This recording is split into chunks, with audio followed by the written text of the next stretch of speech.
for an hour. News Talk Weather. Thanks to the AA. Download the new AA app to request a roadside rescue and track the patrol right to your car. Bright spells in most parts this evening. There will be some showers, mainly over East Leinster and the northwest. And now you're up to date on News Talk.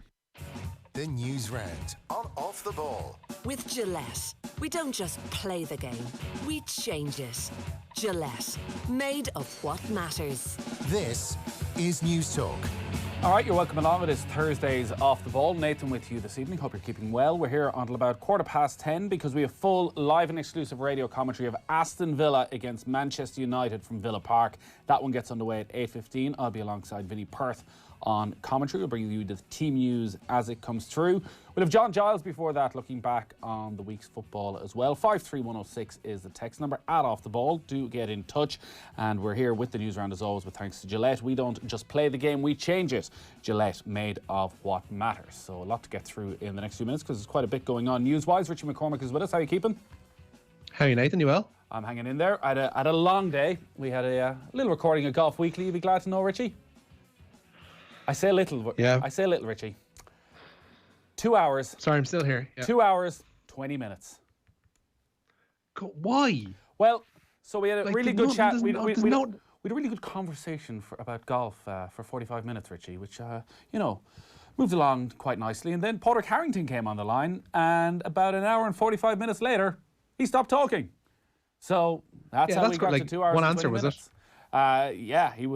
He was rather brilliant, Padraig Harrington. So obviously he has a bit of time in his hands once again now because the Ryder Cup has been pushed back for another year. So he spoke about that and his relief really that they've come to a decision and that hopefully in 15 months' time it'll go ahead as planned in terms of selections. He started off by going through the calculations he'd been trying to come up with of the possible permutations for his selections if, as it looked likely at one stage, he would have to pick all 12 players. So they wouldn't have any selection through the money list or anything like that because there wouldn't have been enough golf played. So he would have had to pick the 12 players.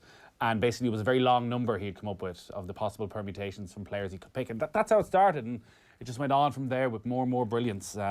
Talking a lot about Bryson DeChambeau and Brooks Koepka. And he was... right, okay. We'll play a clip of this actually. The whole podcast is going to be up on OTB Sports on the app. So if you download the app right now, you'll get it this evening. You listen to the whole thing. Take a few hours for yourself. You don't skip past the Golf Weekly crew and then just go straight to Harrington. Stick with us all the way through. And Harrington, so he talks a lot about the Ryder Cup, as I say. He discussed DeChambeau's weight gain and says while he doesn't approve of DeChambeau's behaviour on the course, he doesn't think he's doping. I have to say, when it comes to DeChambeau, I think he needs to work on his course etiquette. He has done things on the golf course, and I think because of that, I've met him personally, and I warm to him individually, but then he does things on the golf course. I say, no, you've got to do better. But I think it was really unfair.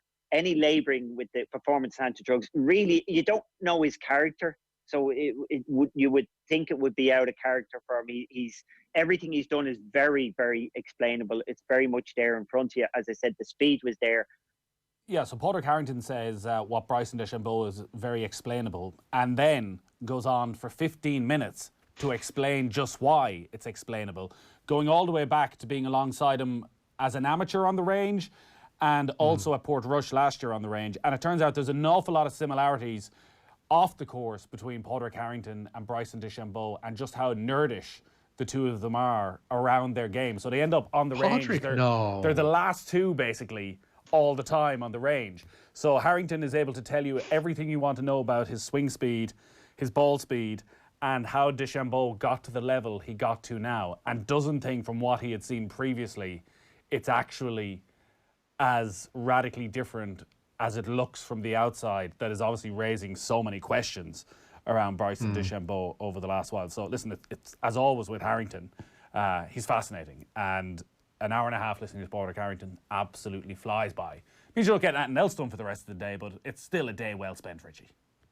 Yeah, I'm sure you have your research all in hand for United Villa coming up at 8:15. Yeah. Villa not doing so well. United scoring lots of goals. Vinnie Perth is alongside me. You know, we'll get into League of Ireland stuff if I run out of Villa Manchester United topics of conversation. Yeah, you can ask him what you make of his assistants heading off to work with Jim Crawford and John O'Shea with the under-21s as well, because Alan Reynolds is going to be a busy man. Yeah, there's obviously all sorts of moving and shaking between Dundalk and the FAI over the last little while. So we'll get to all that, and we'll that commentary coming up at 8:15. But as I said, there's quite a bit going on in terms of live Premier League and plenty of other stories. Where are you starting, Richie? We will start with Eddie Hearn's back garden, because Katie Taylor is going to face Delphine Pursoon next month in a rematch of last year's contentious New York bout. In June of 2019, Taylor claimed Pursoon's WBC lightweight title by majority decision. The rematch, it's been confirmed today, will take place on August 22nd in the backyard of Eddie Hearn as part of his Fight Camp series. The fight will be on the undercard to Dillian White's heavyweight contest with Alexander Povetkin. So excuse my ignorance for not fully following this over the last few weeks. I thought this was a joke, that they were going to have fights in Eddie Hearn's back garden. So is it going to be in a marquee? No. Is it going to be outdoor? Are there going to be people watching? Essentially, yeah. They are going to be, for want of a better term, behind closed doors, but they do have a ring already erected in Eddie Hearn's back garden. There will be a typical outdoor canopy, as there would be if the fight was being staged in a stadium. There's going to be minimal people on site. There are going to be rigorous and frequent health checks regarding coronavirus. There's going to be 4 nights of boxing, essentially starting from August 1st and culminating on the 22nd with that bill that contains both Taylor and Dillian White's fights. And yeah, very much they're going to be in the estate of Eddie Hearn. It's a unique circumstance, but it's one that I think he was keen to get going. I bet you was. I guess obviously from a selfish point of view, but when you look at the depth of the cards, all 4 of them, there is a need for fighters who aren't at the level, say, of your Dillian Whites or perhaps even Katie Taylors, to get back out there and start earning a living again, because essentially they just haven't been able to over the past while. The most interesting aspect of all this has been the in and out of who would be Taylor's opponent, because obviously it was supposed to be Amanda Serrano when the fight was originally scheduled for May. Hearing Eddie Hearn's comments last week, he said that Serrano wanted to go off and take part in a reality show in Puerto Rico, which would have earned her a vastly inflated sum to what she was supposedly going to get from fighting in Hearn's garden. So instead, Delphine Pursoon has stepped in, and after a bit of last minute shadow boxing, I think we'll say, poor Sean McGoldrick was sent to the shops by Delphine Pursoon's management in the course of the past 24 hours, saying that Eddie Hearn's a difficult man to deal with and doesn't look like this fight's going to happen at all. And then, a few hours later, HLN in Belgium are saying that, yes, this is very much happening. Right. And we got official confirmation at 4. Okay, so when is this fight happening again? 22nd of August. Great. All right, so we'll have lots more, obviously, on that between now and then. Just to let you know as well, we've teamed up with 20 by 20 to give our female listeners a chance to win 3 weeks of training advice and mentoring from Mayo and LFL legend Sarah Rowe. To be with a chance of winning, just send us a 10-second video telling us what training you'll be doing and why you should win. WhatsApp the video to us on 0879 180 180. That's 0879 180 180, and we will announce the winner next week. It's all part of 20 by 20's No Proving, Just Moving campaign, which is encouraging women to get active and to participate, because moving is a gift only you can give yourself. So that's 0879 180 180 if you want to be mentored by Sarah Rowe. What else you got?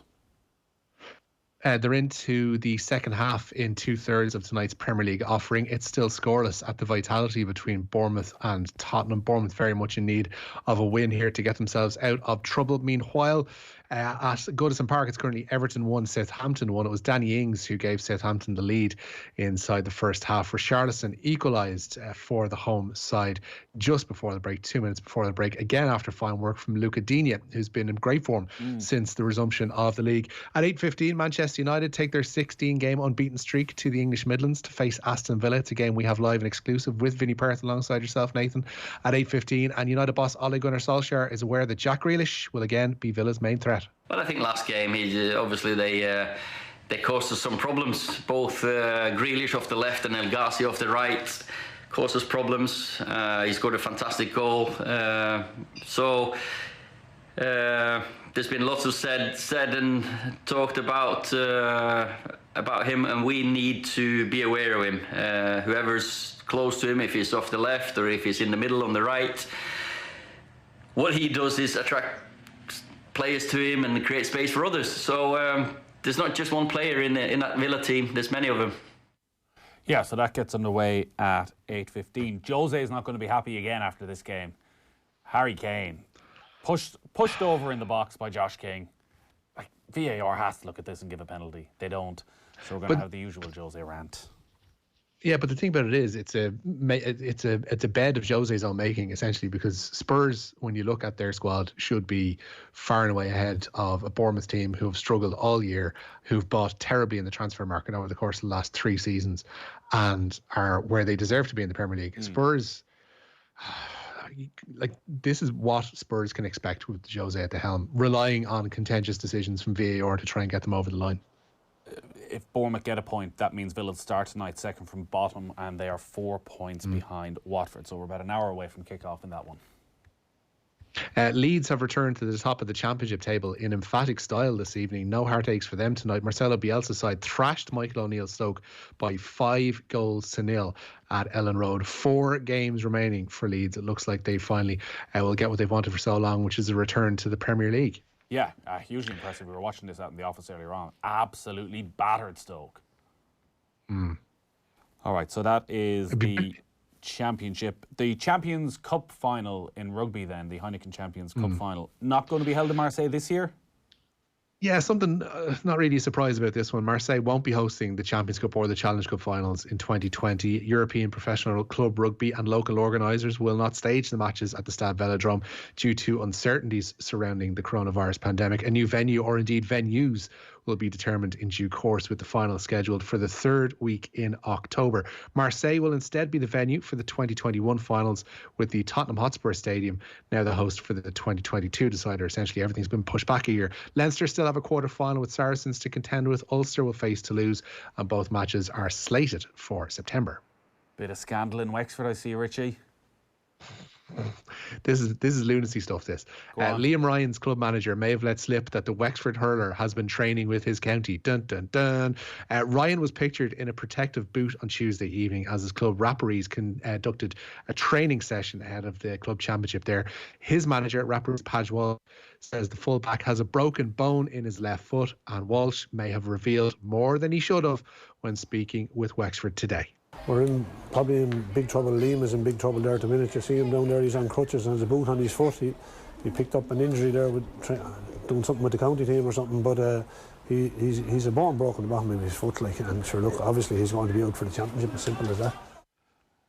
He didn't say when. Oh dear. Maybe the bone has been broken in his foot for several months. It doesn't look it. Why are we just talking around this? Why ring Davy Fitz and find out what's going on?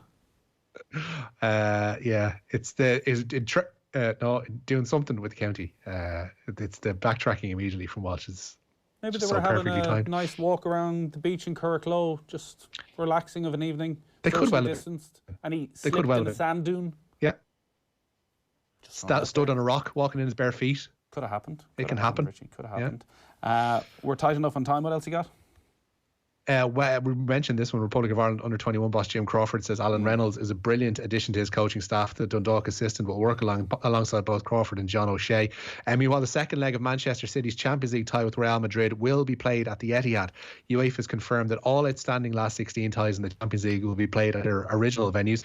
Wolves and Manchester United will also be at home in their Europa League second legs. The only exceptions will be Inter's Europa League tie with Getafe and the meeting of Roma and Sevilla, as the first legs of those ties were impossible. They'll both be played as single leg matches in Germany.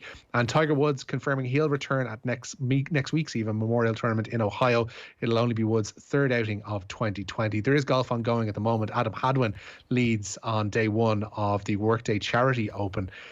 Also in Ohio, he's 6 under par after 66 today. He's 1 clear of his compatriot Nick Taylor and also Hideki Matsuyama. Zach Johnson has joined that cabal on 5 under par. Graham McDowell, a birdie at his first today, the 10th, and he is currently 1 under through 2 holes.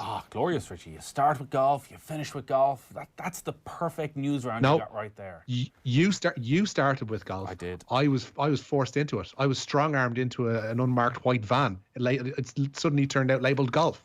Did I mention that Padraig Harrington is a special guest on this week's Golf Weekly, and we get through a whole lot of stuff. It's up right now, soon, on the OTB app. Team news in from Villa Park, by the way. United at full strength. You've got Pogba, Fernandes, Martial, Rashford, Greenwood all start. Villa, Conor Howard among the substitutes. Just one change from the side beaten by Liverpool. That sees Mbwana Samata up front come in place of Keenan Davis. So that's live from 8:15. Tomorrow at the new time of 1 o'clock, we're giving you another chance to win €1,000 in our weekly game show, Know Your Football. The prize fund has been reset again after we had another winner in last week's game who walked away with the full pot after answering all 15 questions correctly. You can register at the following link, quiz.otbsports.com. That is quiz.otbsports.com. Then simply log on just before 1 o'clock tomorrow to play along. Know Your Football, brought to you in association with Paddy Power. Check out paddypower.com for their offers, and always gamble responsibly. So if you're heading out for the evening and you've maybe watched a bit too much football already this evening, well, you can listen in on the brand new OTB Sports app. Just get onto the Play Store or the App Store and type in OTB Sports and you'll be able to download that right now. So that's coming up at 8:15 with myself and Vinny Perth. But up next, we're going to be talking about Jack Grealish in particular with John Giles. The News Round on Off the Ball. With Gillette, we don't just play the game, we change it. Gillette, made of what matters. Hiya, Mum. Just a quick call to Mum as you stand at the fridge door. After you'd rushed home along the road you know